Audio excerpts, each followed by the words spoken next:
Fatal Frost by James Henry. Read by David Jason.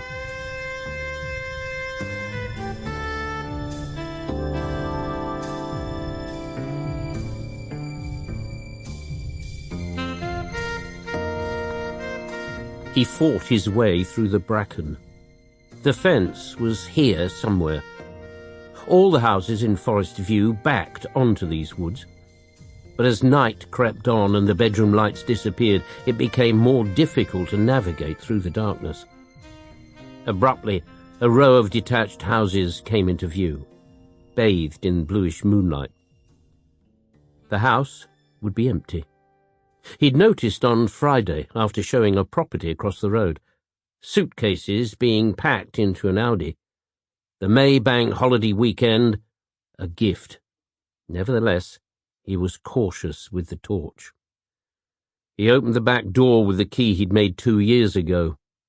That was the genius strategy. Leave it as long as possible, then the trail would be cold. And people never changed locks, unless something like this happened. He froze, as something warm brushed against his leg. He instantly felt his eyes welling up, which must have been psychosomatic, as his skin had not directly come into contact with the animal. He pulled out the wire. After the battle with the dog the week before, he'd made the noose. He slipped it over the head of the purring animal. An abrupt jolt and a brief but frantic struggle gave way to stillness.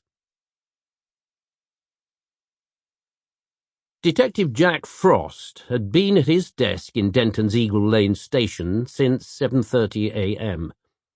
Frost was not a natural early bird, but it being Bank Holiday Monday, the office was quiet and he was tackling the bane of his life, paperwork.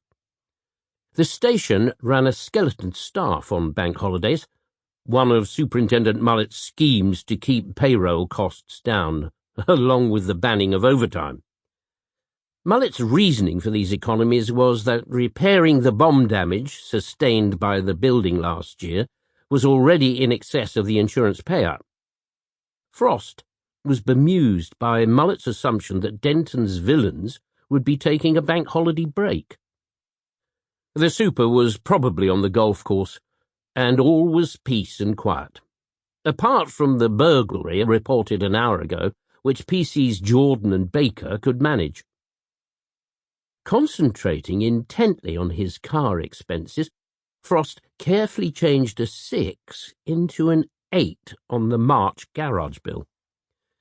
At 8:15, Sergeant Wells, who was listening keenly on a portable radio to how it was all kicking off in the Falklands, was interrupted by a call.